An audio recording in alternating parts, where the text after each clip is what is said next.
Women's Sports Mix. Cambridge Radio.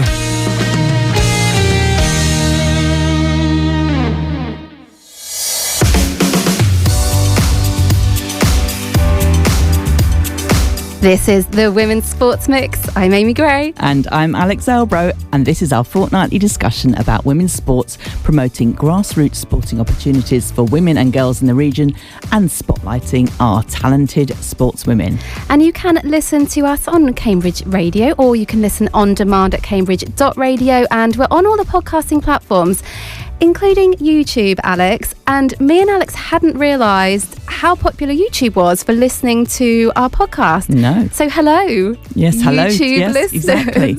Imagine our surprise when we saw that we had listeners there. So I'd like to say hello to everybody. Yes, so hello to you. We are also on Instagram at women's_sportsmix.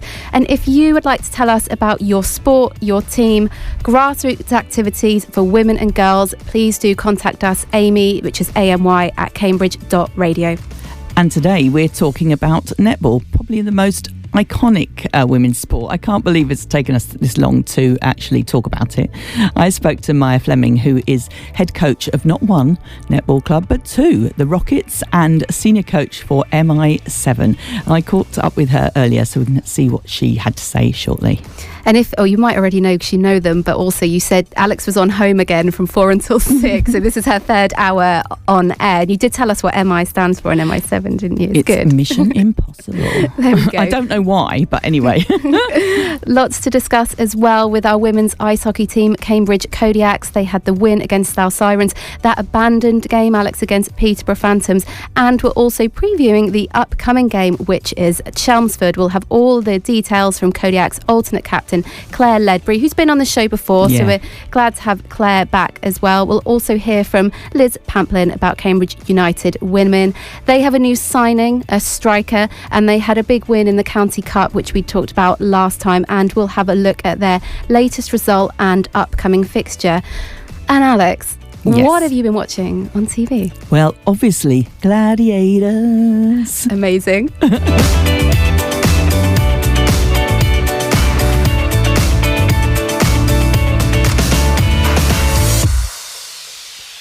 I realised I was going to say, can you feel the doo-doo of the gladiators? I don't know what the words are, but I've actually played the song on my 90s show. I should it have must be, can you feel the something of the... Was it the power? Oh, the power. That's it. Can you feel the power? I didn't know you were going to sing that. So this is so good. This is exciting. So me and Alex do like a bit of Gladiators, and before we get to our local sports, we thought we would just discuss, for anyone else out there that likes watching Gladiators, maybe a bit inspired to see the women on there. They have a new female gladiator. They do. Tell us. Cyclone, yeah. Now, I thought she was, when they started the show on Saturday, I was so happy because I'd been to the cinema in the afternoon and my partner was out for the evening, and I knew that I could be in and watch Gladiators without any moaning or any thing. I was very excited. So I thought she was called Storm because they were talking about how they were...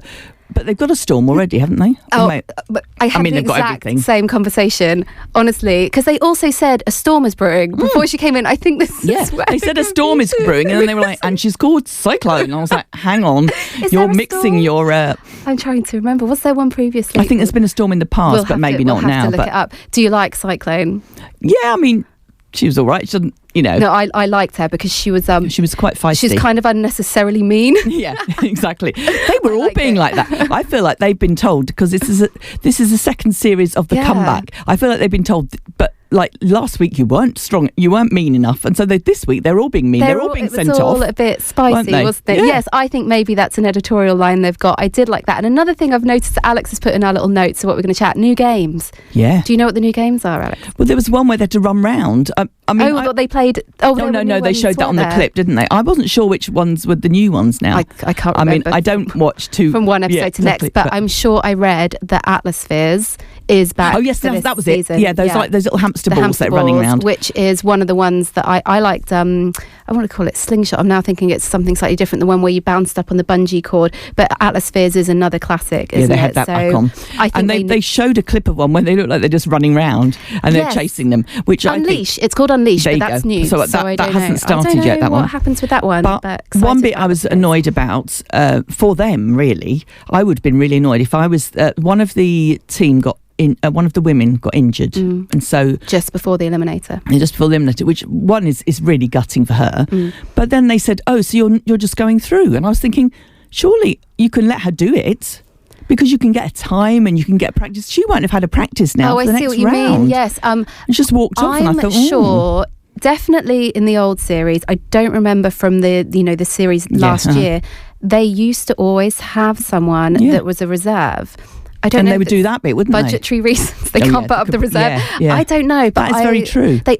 And in fact, they'd often come in at the eliminator. It would be and it was always like, I'm doing it for you. Yeah, exactly. Yes, you're right. You're right. At the end of it, and I thought really that they could have one. I could understand if they had a reserve and then they ran out of reserves, but then again, Alex, they probably don't necessarily air it in the order. So I know, but there are going to be other reserves. Poor woman. She was doing really well as well, and I think she had like loads of points. And then they went, "Oh, you got through," and you could see her go, "Oh," and just like there was no kind of big thing, just walked off again. Yeah. And then they were, "Oh, but we're still going to do that for the men." I was thinking, can't she just run round and do it? Everyone would be cheering for her still. I mean, it's not against the other person, really, is it? I mean, obviously you've got to beat them, but really it's for doing it for yourself. For that to have a go at it. She's now at a bit of a disadvantage, but then I suppose it happens, doesn't it? Yeah, but really they needed a reserve. They needed a reserve. Yeah, or they just stick one of the gladiators in there and make them run around and see how they like it. I bet they do really badly. No, actually they wouldn't. I'm just going to say they wouldn't. But also from the first week we haven't had a chance to chat because it was about to start before our last show. Nitro is injured. Oh yes, and I really like him. Your man, yes. But that's why he's been appearing on Strictly, on chat shows, on House of Games. I was thinking, why is he doing all these shows at the moment? And then, of course, this has been recorded before, and he's been injured this series. But he said, "Oh, he'll still be around, like walking around limping." Well, Comet was injured for most of last series, and I'm not going to say who I think it is in case it's wrong, but I'm sure I read one of the gladiators, one of the popular ones, does get injured early in this one. But it might be I'm now thinking it's not Nitro. No, one of the women, but I don't want to say in case I've made it up. Yeah, in case you dreamt it. Yeah, in case I'm just worrying people for no reason. So I'll look it up. Oh, yeah, no, there was something else I can say about that, but I can't remember what it was now. So, yes, so he's been on all of those things. Harry. Oh, he's like my mate now, of course. Oh, I know what I was going to say. We need to get tickets for the next one. If anyone knows, if you know how to get tickets for that, because obviously I'm like, I want to go along. Oh, hang on a minute, it's all been filmed already. But we could make signs and everything. We could wear our matching bubble hats. Yes, but which bubble hats we wear? Because I've got Let's Run Girls and Kodiaks. Oh, no, all right, show off. I don't know, maybe you would wear Let's Run Girls and I wear Kodiaks. Yeah, but well, we'd have to make signs for whoever we wanted to, Yeah. Well, we like Sabre, so maybe Sabre, Diamond, and I like Cyclone. Oh yes, so, and I like who's the one that she's quite little, but she's Athena. Oh no, Dynamite. Dynamite. I quite like her. She has the rubbish. Dynamo stuff. Is she? Dynamo or Dynamite? Just Dynamite. It was really fun. I think fun. she has the Jessie J also, song, why is Bionic not got any kind of prosthetic limbs? That's what I feel like he should be. Well, he has the bleached hair, isn't that right? No, but it's not Bionic. Bionic means you've got like you aren't old enough for the Bionic Man, are you? I mean, I've heard of it. The $6 million woman. He needs to commit more. Exactly. This is Extreme Gladiators with Alex Elbro. Yeah, so this is actually what you came on for, but not really. So we are really going to talk about netball now, aren't we? Netball, yes. Who hasn't played netball? Well, me actually, but... Oh, not even a few games? Well, I have played it in my life now. Yes. But I didn't play at school. We didn't do it at school. Okay. So it's really quite weird. I don't know why. We played hockey and we played tennis or rounders, I think. I mean, they're fun as well, but I suppose missed out a bit because netball is good. Yeah, I don't know. We didn't have the option. We had to play hockey in the winter. That was it. There was no other. So wrong. We need winter to put right. Sport. Yeah. So, but I did play it when my kids started playing. So then I got into it. It's really interesting. There's loads of netball going on in Cambridge. We've got that coming up next, haven't we? Yeah. Brilliant. Cambridge Radio Women's Sports Mix. Many girls are introduced to netball at an early age, but not all of them then go on to play it when they get older. And I'm really pleased that Maiya Fleming is with me. She's a netball coach across 2 teams, a head coach, I should say. Hi to you, Maiya. Hello. So Maiya, you are a head coach at Rockets Netball Club in Cambridge and also MI7 Seniors coach. Now, they have lots of teams each. So how did you kind of first start getting into netball? So I started playing netball when I was 10 years old, and I was actually playing for another club for about 8 or 9 years, which is based in Cottenham. And I unfortunately got an ankle injury where I tore the ligaments.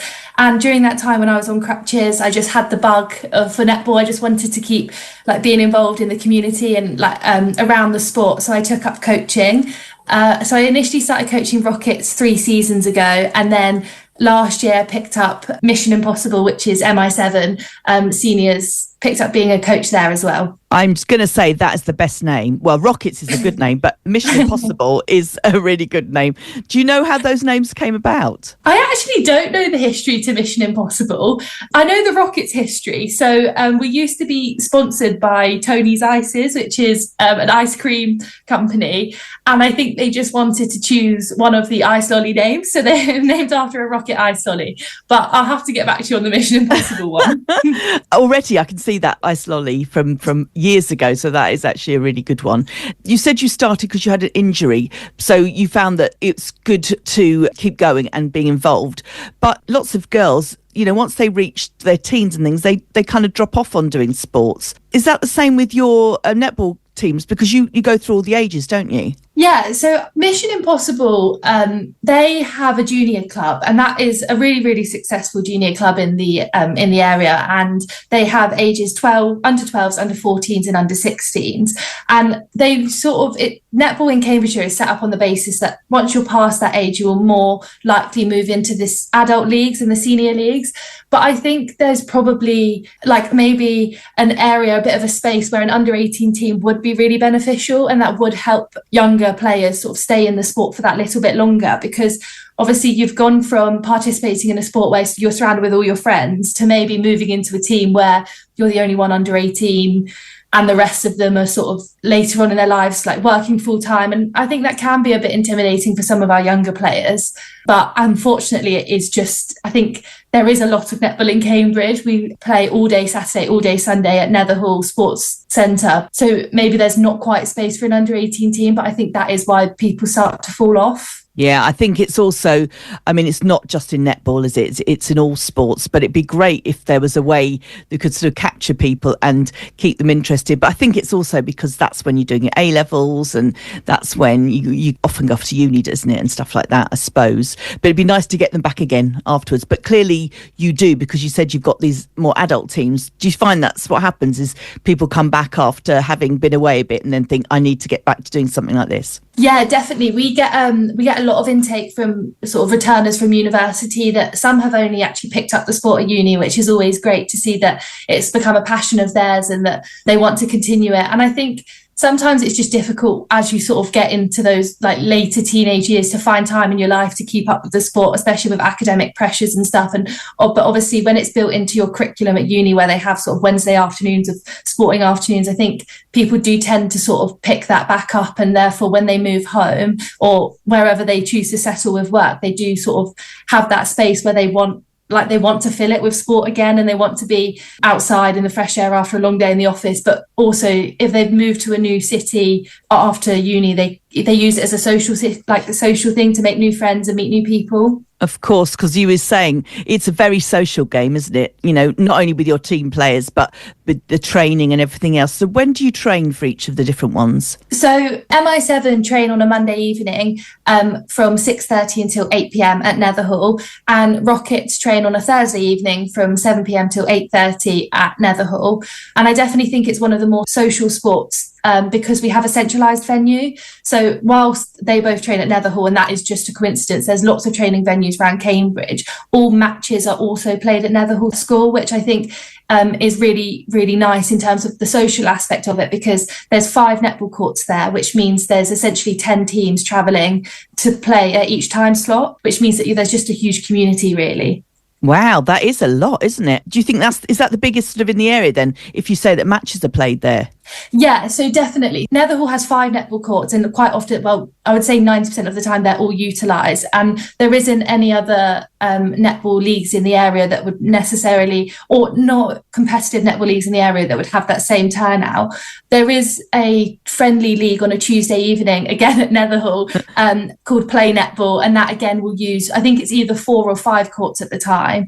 But yeah, it's definitely the largest in the area, because we host the Cambridgeshire District Netball League and then Cambridgeshire Premier Netball League on a Saturday and Sunday.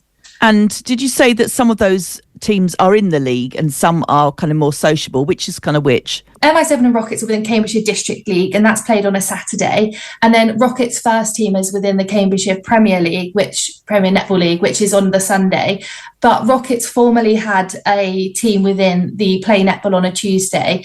Although we're not affiliated as Rockets within that, many of our players do also play in that friendly league, just as a social aspect, but also just sort of helping out wherever possible to make sure everyone can field a team each week. And you're saying that you're head coach for all this. So do you have to organise the whole of this and get other coaches for each game? Because I'm guessing you need an umpire. I can't remember what it's called. Umpire, yeah, for each game. And lines people. So I do quite a lot of organisation for Rockets. So it sort of starts pre-season, where we do a selection process for each team, just to make sure we have enough players and the right sort of combinations in each squad. We have a committee for the league, and they're really, really useful because they sort out a lot of the umpiring. So we're very fortunate for that. But we do obviously have to make sure that we have enough players each week. We try to get a coach to at least 50%, if not more, of their matches. And we're just there really to make sure that we've got all the kit we need, sort of like balls, bibs, umpire money, sweets, all the good stuff, really. So, yeah. And then I also do have an assistant coach, which helps me because Rockets have 4 adults teams. So we can get like 40 girls at a training session. So there is a lot of people, to be spread around. So, yeah. And you said that like Netherhall's your base. So is that like now just a constant rebooking? You don't have to kind of like go in and book 4 courts each week. It's just they know that you're there. Yes, that's how it works. So we essentially do a block booking at the start of each season, it goes September through to the end of March. And we get a block booking at Netherhall, which is really handy because it means that we're guaranteed the courts, and we take 2, but there's also on a training night, but there's also tennis and other sports going on at the same time. However, we did formerly train at Impington Village College, and their courts are currently getting resurfaced and getting floodlights. So there's an opportunity to move back there once that's completed, now that they've got planning permission for the works. Oh, that sounds really good. So do you train indoors or outdoors? Outdoors as much as, yeah. That's very brave. Yeah, considering it's a winter sport, it is quite brave to be outdoors. But I think you play all through the winter in all conditions, so it's good to be training out there as well. Yeah, I guess it gives you the right feeling for it, doesn't it? Otherwise, you would be in shock when you went to play the games. Yeah, definitely. It's great that Impington are getting floodlights in, so it shows that their commitment. And is that for all sports, or is that just netball? So netball and tennis have shared courts, so it would be essentially a resurfacing of that area. So yeah, it would be to support both of them. Has the kit changed at all over the years? Is it still netball skirts, or is it more skorts now, or how's it go? Yeah, so it definitely used to be top and skort, and then you'd sort of get your bibs stuck on, but now we play in netball dresses. Although I have seen like a lot more clubs are sort of becoming a little bit more progressive with what they're offering. So there's a lot of some people choose to play in shorts and t-shirt. I think there's probably a skort and top offering for you, but I'd say the majority of people play in a dress now. Netball's had quite a big, I'd say, resurgence, maybe not for yourselves that have been playing, but with England doing so well and the big league things, a bit like with the Lionesses with football. Have you noticed that? Yeah, definitely. I think England's success a few years ago has obviously helped boost the reputation of the sport, which has been really beneficial to also just getting more young people in. I think in recent years, there's been a lot more sort of our England players travelling over to Australia to play in their leagues, which has also really helped it. And a lot more netball is being televised now, which is really like important for young people to be seeing that on their TV screens, not just the football, rugby, sort of tennis like sports. And I think that has massively helped. And as of this season, they've also professionalised the Super League. So that will hopefully raise the profile. It means that there'll be more funding in the sport and stuff. So yeah, it's really good. I never used to see netball on TV at all when growing up, and only really, like you said, recently. But why not? It's a great sport to watch. It's so fast. I know it is a really great sport to watch, and I think having it on TV has really helped people gain a new appreciation for the sport, which is really good. I honestly don't know the answer to why it's not on the TVs. No. It's obviously not an Olympic sport, which I think probably does obviously factor into it, because I think a lot of people, whether you're sporty or not, will come together to watch the Olympics. And but it is a Commonwealth sport, so it is obviously on TV then. And again, like the Super League and the Australian leagues are also televised. I guess it's probably because it's a female-only sport as well. It's not, but traditionally it has been for many years, and that may be part of the reason why it's not been televised. I'm going to say that's definitely the reason. But hopefully people are opening their eyes now to realising that it's a great sport for everyone to watch. So, Maiya, do you think there's any push to put it into the Olympics? Is there any time it's going to be, or is that not one of the ambitions at the moment? I honestly don't know the answer. I mean, I would like to say that it was one of the ambitions, and I know that the hosting country is allowed to introduce new sports, so it would be nice to see that in the next sort of, I say few years, but next few Olympics. But I think netball has recently they've created like new adaptations to it, so we now have fast five and like super shots and stuff, which it has really helped the league sort of progress and become more interesting. And I know that there's obviously now mixed teams, and I think the more sort of publicity the mixed teams get, the more likely we are to see it in the Olympics, because I don't know if I'm right in saying this, but I'm not sure there is any like female or male only sports within the Olympics. That's a very good point.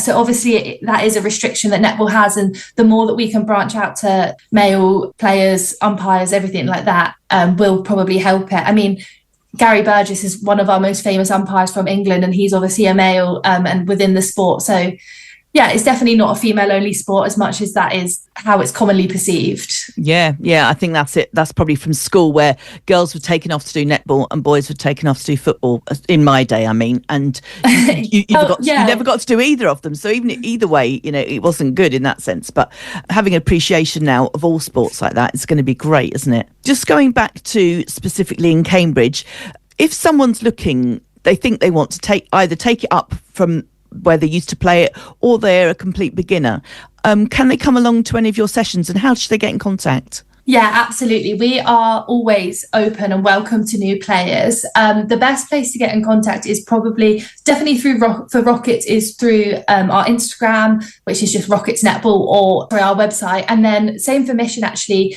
Through our website is our contact details for our club chair. And she is amazing, and she'll always welcome new people along. So yeah, or alternatively, you can just show up, especially if the training times. There's always going to be a game on of some sort. Yeah, honestly, on a Monday or a Thursday evening, it's fine just to come along, and there'll always be a friendly face. But yeah, that's brilliant. And also, if someone's interested in perhaps doing umpiring or coaching, is it best to get through there? Are there courses they can go on? Yeah, so England Netball always publish all the courses, and there's a CDNL Facebook group, which CDNL Netball is what it's called. They also are really good at promoting new coaching and umpiring opportunities. So if that's something you are interested in, it's always worth looking on there. But yeah, if not, England Netball publish them all, and there's different levels that you can go through to get your qualifications. Oh, that's excellent. Can people come and watch these games on Saturdays and Sundays? Yeah, so so Saturdays and Sundays is welcome for people to come and watch. You have to stand outside of the court just for like health and safety reasons, but they're fencing that obviously you can see straight through.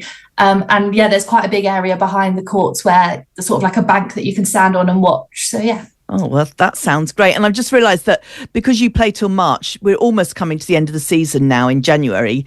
But I guess people could start looking at talking to you and coming along and seeing what it's like, and then get ready for the next season. Yeah, so we also have a summer league, which is a friendly league that's played on a Wednesday and Thursday evening, previously at Northstowe, although they do confirm the location each year. And that's completely friendly, and everyone is sort of allowed to play for whatever club they want. So last year, I think I helped out 5 different teams just when they were short of players. So it's actually, that March time is actually definitely not the end of netball at all, and it's almost one of the better times to come join, because you put feelers out there, get to know the girls, and everything that the club is about. Play in the friendly league with absolutely no pressure. And there's not really pressure in the winter league either, but if you're getting back into it, you might feel a little bit more comfortable playing in the summer league. And then trials or the new season, pre-season, starts to take place in August, ready for the September start of the season. That sounds excellent. I mean, all of that is just hitting all the right notes, isn't it? There is definitely a lot of netball. Oh, well, thank you very much, Maiya. Thank you for giving up your time to tell me all about that. And hopefully we'll have you back again, maybe with some of your players, and you can tell us how you're getting on in the leagues. Yeah, definitely. I'll line people up to come join me. This is Cambridge Radio, Women's Sports Mix. You're listening to the Women's Sports Mix with Amy Gray and Alex Elbro. Hello, everyone. So one thing I wanted to talk to you about, Alex, is you might have seen this already. Google have changed the way you look for football results to make it... I thought you meant Google have changed the way you look. Yes, thanks. You're looking different, Alex. The way that they're making it easier and more visible to find the women's football results, and not making the assumption that you are looking for the men's results. So the way they've done this is that if you put in, I think more or less you put in the team that you're after or the game that you're after the results for, and now they have it so it's tabbed at the top. So you either do men's, and then you can just tab easily over to the women's. Well, I'm also going to then promote the Cambridge United app, which has a tab as well for women's, men's and under 18s. So you can... easily, I'm finding that really useful to use at the moment, just to see who's doing what where, if you like. Yeah, because I mean, you need to see the fixtures. You do it all the time with teams, don't you? Yeah. So we need to make sure you need all the women's ones just as visible as the men's. So that's really good. It's important. Yeah. So that's a good start. And there's been a massive signing, isn't there, in the women's? Yeah. Was it to Chelsea? Yeah, to Chelsea it's San Diego Wave. Naomi Girma, who is she's a defender. She's a centre back. I don't know if so centre back. She's, from what I don't know too much about her. She played at the Olympics, and obviously she's an incredibly talented player. Who did she play for in the Olympics? She's US. Okay. So she's. I mean, US are a good team, aren't they? They won it, I think. Yeah, she's pacey and technical, because you can get different types of centre back. I mean, I'm just going to say I thought England won this time round. Didn't they? Weren't they the Lionesses won? In the US Olympics. Oh, sorry, the Olympics. Oh, we didn't get into the Olympics. Yeah, that was awkward.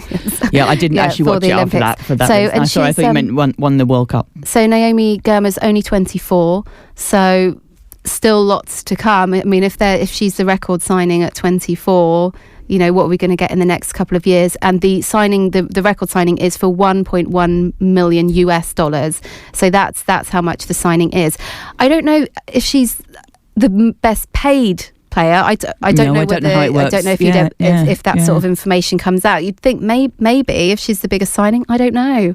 Hopefully on some big money. Chelsea have got some good players. I only know this because I have been following the Women's Super League a little bit more. I think I've kept my eye on the ball. Chelsea top, aren't they?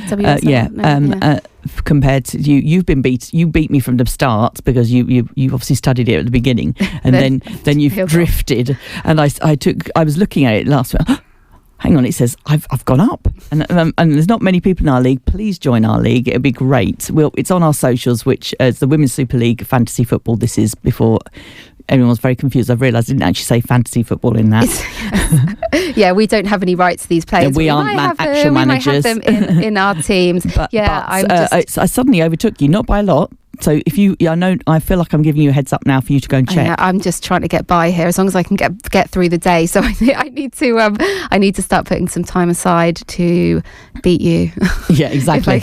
Not that it's at all personal or something, or not at all that we're at all competitive. No, I do. I need to. Yes. I will. Let's make it competitive. I'm going to say you have missed the point, the bits of the transfer window when it was all free transfers. Well, why didn't you tell me? Well, I didn't know you didn't know. I mean, you follow men's football for a long time, and I was like, oh look, I seem to be able to keep transferring people. So like, you're out. Did you not even realise? Why am I getting?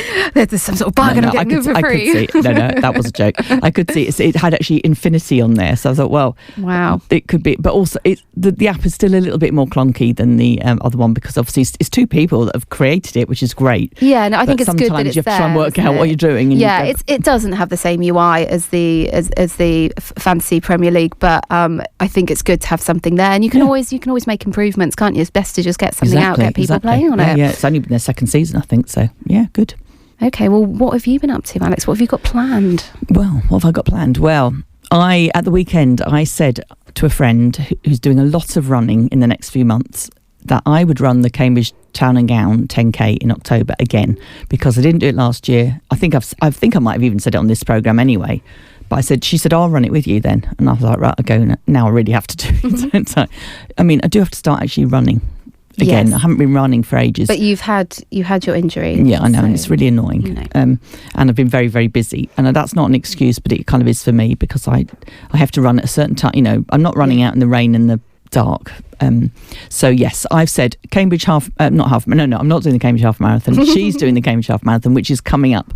So anyone, if you're doing the Cambridge Half Marathon, good luck. Hope you're doing your training from now, because it's in March, so it's not actually that long. And it's near the beginning of March, isn't it? So 9th. Not long to go. Good luck, everyone. No, exactly. Yeah. And yes, I really enjoy the Cambridge Town and Gown. You could come and do it with us.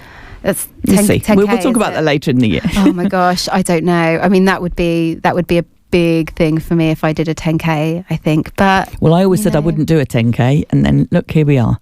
Well, I'm not doing a 10K at the moment, but I will train for it, and it will be fine. They say once you do a 5K, you can do a 10K. Yeah, see, I've never done a single race. Do you know what I mean? Yeah, I've never done anything like that. So, but let's see, Alex. Maybe it's in my future. Maybe I need a bit of encouragement. You can inspire me. Okay, well, coming up next, we're going to be looking at our local women's football teams, and we're also chatting to Kodiak's alternate captain, Claire Ledbury. This is Cambridge Radio, Women's Sports Mix. Okay, Alex, well, let's have a look at the women's football then. Cambridge United women, you know, they had a run of great results. We were talking to Darren and Liz about them. We were at one of them. Yes, it is difficult to sustain a run, and they did lose the past weekend on the 26th. That was a 5-2 against Chesham United. Our goals came from Alicia Stoico-Down and Eva Hubbard, and there is also a new striker at the U's, and I spoke to women's team secretary Liz Pamplin. Liz, we have a new signing at the U's, striker Erica Lempek, who is recently in the US. Can you tell us more about Erica? Yeah, Erica's a young player who actually previously to going to the US was with our development side when she was a very young player. She's come back. She's been away at West Ham and then been away in the States. And she's just recently returned, and we brought her in. She's a young, quick striker. And we're really delighted to have her with us. She's a great character. Looking at the game just gone at the weekend, January 26th, this was away at Chesham.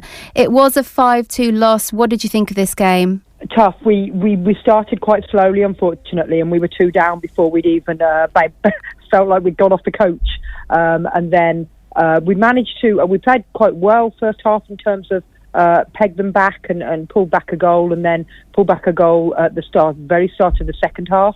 And then they caught us on a counter-attack, and then soon after there was a quick penalty, and the game had just gone by then, which is a real shame, because we battled to get back to 2-2, and then it just didn't go our way, unfortunately, and we have to learn from it and pick ourselves up quickly. Were the team disappointed, having worked to get it to 2-2, to then let the 3 goals in after that?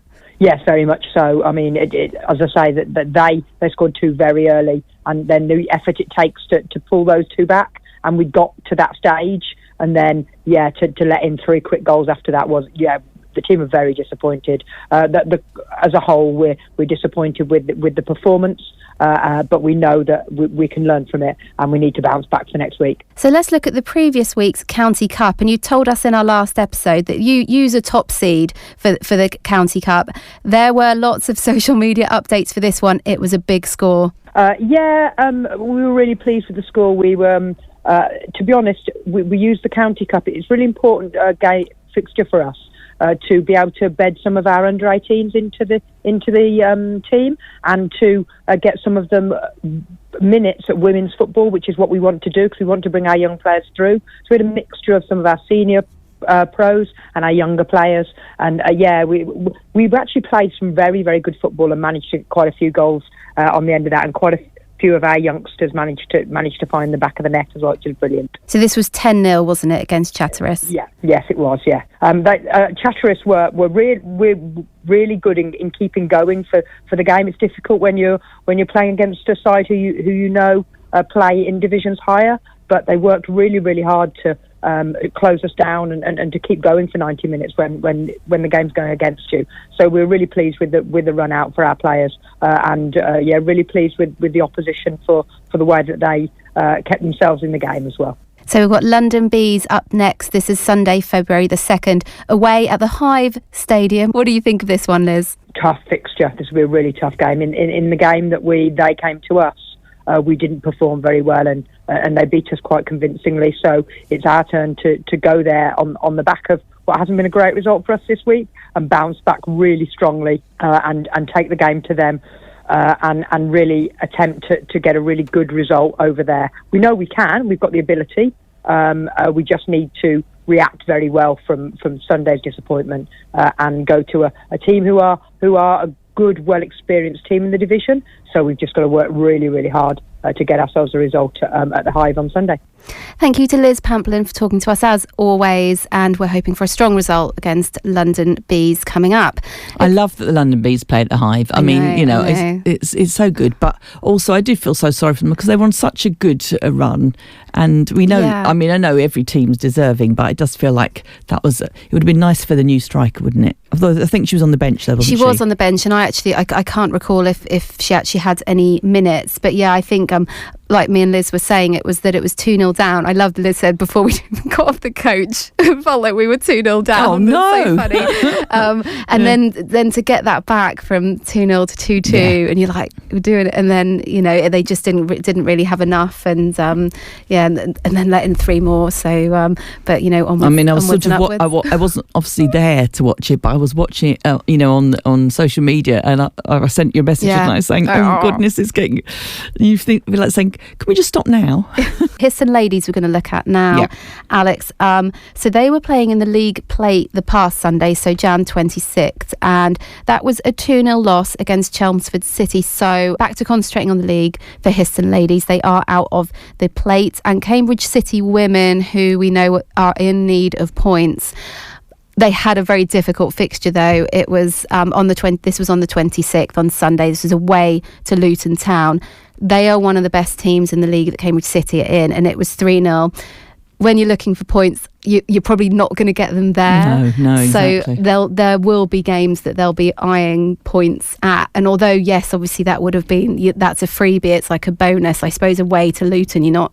It's hopefully not going to affect them too much, because I think, we probably weren't going to get something there anyway. There's other games that will target. So let's get to Claire Ledbury now. Cambridge Kodiaks. This is women's ice hockey. They play at the Cambridge Ice Arena. Check their socials for fixtures if you'd like to enjoy these games. And I caught up with alternate captain Claire Ledbury. Claire, on the last episode of the Women's Sports Mix, we previewed the Kodiaks derby game against Peterborough Phantoms, which took place last weekend, January the 18th. Tell us about this game. A local derby game, obviously going to be a very big game. Our second season playing against Peterborough. We came out hard and fast. After just 2 minutes and 27 seconds, we took the lead. Alicia Anderson scored unassisted, and that actually soon became 2-0 as she scored again, with a lovely assist by Sophie Heather. Frustrations obviously being a derby game, they started to rise. Peterborough obtained a penalty for holding a stick. We actually then took full advantage of having the extra player on the ice, what's called a power play. And we scored our third goal by Sarah. And then, unfortunately, Peterborough got another penalty. So we absolutely took sort of no mercy on scoring another goal. That was beautifully put in the back of the net by our very own captain, Christina. And then before the first period closed out, Phantoms took another penalty, and then also a bench penalty right at the end of the period. So the end of the period, the score was 4-0, and unfortunately, Peterborough decided not to actually continue on with the game, which was a shame, because it was a really good game, and we also had a really good turnout for our fans as well. So, as it stands, the forfeit in hockey means that we get automatically given a 5-0 win. So, yeah, unfortunately, we only played one period of hockey with Peterborough. Well, I suppose with live sport, anything can happen, and not really anything the Kodiaks could do in that situation. No, absolutely. It was just one of those things. I mean, I've played hockey 19 years, and I've never seen it happen. So it doesn't happen very often. But yeah, we would like to say though, if any of our fans who came to the game would like to come to our next game, which is on the 22nd of February, we'd love to give them free entry. So we'd just kindly ask if any of our fans could message the club by the 8th of February with proof of purchase. And yeah, feel free to come along to our next game. We'd love to see you all back for another game. Well, there we go, supporters. If you haven't already seen on socials, get in touch with the club as soon as you can, and you can come to the next game instead to make up for that one. Well, thank you, Claire. We'll move on to Slough Sirens. It's another win, 8-1. Yeah, we've just come off another win this weekend. So we travelled down to Slough at their home, it was Slough were very, very organised, played some very good hockey, certainly gave us a very good workout. 12 minutes in, Josie broke the silence and scored the game opener for us, which is a lovely wrist shot in the back of the net. And then we had a goal number 2 soon after that, and that was scored by Yoa from a power play goal as well. So, yeah, that period ended at 2-0. But of course, Slough then came out even harder, made us work even harder as well, and that actually got a goal. So then it became 2-1.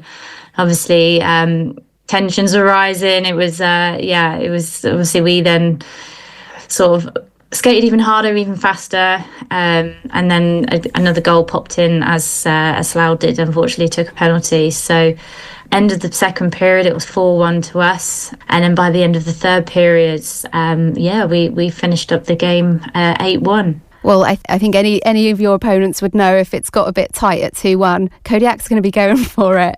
And what were the standout performances in that game? There was actually a couple from my complete point of view.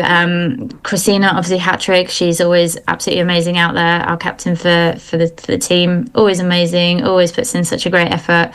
The other one to shout out, Ruby Allen, who plays with us. She actually had an amazing game. Like, had so many opportunities, scored a beautiful goal. And I guess the final one showers our goalie Alice. She had an amazing game as well. She did face quite a few shots as well. But yeah, absolutely everyone played amazing. It's hard to sort of call out a few people there, but in all honesty, the whole team, everyone worked so hard. We all fought as a team. We all sort of scored as a team. So yeah, even though there's a few people there, it's just everyone played amazing. It was a great team effort. Well, I'm wondering, when I'm seeing these great results and the amount of goals some of our players are getting, does the league keep a tally of goals and assists? Is there anything for that at the end of the season? There is, yeah. The league does track all the stats. There sometimes can be quite hard to find, unfortunately, but there is a quite. We have a lovely guy called Adam Mackman who does a lot of reporting for women's hockey. So he's called Ice Maidens on Facebook, and he will often pull together lots of league tables and stats and things. So they can be hard to find, but they do track them. And come the end of the season, we will celebrate all the successes of everyone throughout the team. Oh, sounds great. We'll have to take a look. And our next fixture, we're away, aren't we? Isn't that on the 16th of February? Chelmsford Pythons. What are your thoughts on this one? Yeah, so we haven't played them for a while. It's a cup game. We treat all our games as if they're the hardest game we're ever going to play. So whether or not it's the cup games or the league games, this one being a cup game, it's going to be a good game. We have travelled up there before. They have got some good players, some good talent. They've been doing really well this season as well. So obviously we can't judge what happened before in any game. So we just have to go into it with fresh legs, fresh mental capacity, and just play as hard as we can, and hopefully bring back another win. Thank you very much to Claire Ledbury. And the next home game for the Kodiaks, it's a few weeks wait for that one, Alex. That's on Saturday, February the 22nd at the Cambridge Ice Arena, and that's against Peterborough Phantoms. Women's Sports Mix. Cambridge Radio. This is the Women's Sports Mix with Alex and Amy. Hello. Oh, that sounded like I'm a little... It's good. It was nearly as good as the Gladiators. Yeah, it is. Can you feel the power? No, I won't start again. I did check, actually, going back to Gladiators, after you gave me that bombshell that it wasn't real fire that she was holding the other week. I was like, oh yeah, if you look carefully, you can see that it's not real. I mean, you didn't... No, I just didn't really think about it. I didn't even think it was fire. I thought it was some sort of like a fortune, like a, what's it called? Like a fortune ball. Yeah, what are they called? You know what I mean? Where you look, fortune tellers. I feel like there's something crystal ball. Crystal ball, that's the word. Oh my goodness. Oh dear, Alex. You can tell we're having a hard week. But anyway, talking about hard weeks, do you know what we need? We needed relaxation. And do you know what I did last week? What did you do? With Miss Lucy Milazzo as well. She came along. I'm not sure how she found it, because obviously there's people. We went to a sound bath, which is like where they go, when you lie on the floor, when you lie on a mat. I feel like my mat wasn't comfortable enough. I need more layers next time. He says you have to bring a lot of stuff. I went with another friend, also called Lucy. That's the way it is. And he said we had to bring a car, and it was only around the corner from my house, because you need a mat, or something to lie on, a blanket, nice pillow. A pillow. It said an eye mask if you want water, cuddly toy. Yeah, exactly. I could have done with that, but anyway, I lay there, and I'm a fidget as well. I'm thinking, do you think I can move? My back's hurting. And so you went to relax into it. I feel like I need a few more of them to relax. Okay. But the only thing was, the hour did go very fast, so I must have sort of drifted off at some point. So what, do you just hear sounds? What is it? What are it's they like, nice sounds? It's a big gong thing, it's the gong bathing. Gong bathing, yes. So it's a sound bath, gong bathing, whatever. Lucy, but the guy did say Lucy, it was a different person to we had that she had spoken to here.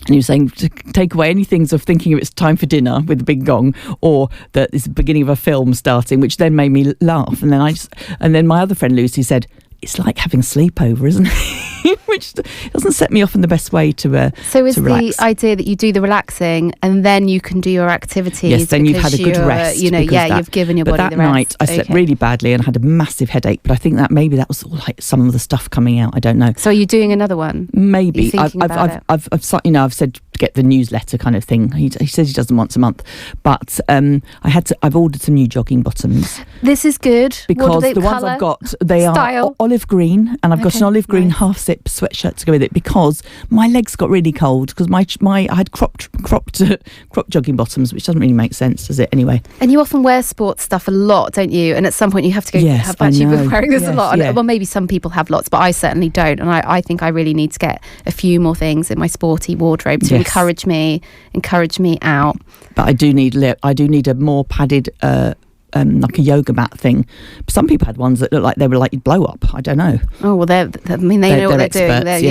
They're super relaxed. But I came in, I had so much to carry. I nearly passed out just carrying all the stuff in. Well, we're nearly at the end of the show, Alex. Let's thank our wonderful guests this week: Maiya Fleming, Liz Pamplin, and Claire Ledbury. And you can find us on demand, can't you? We're on all the podcasting platforms and YouTube, as we mentioned.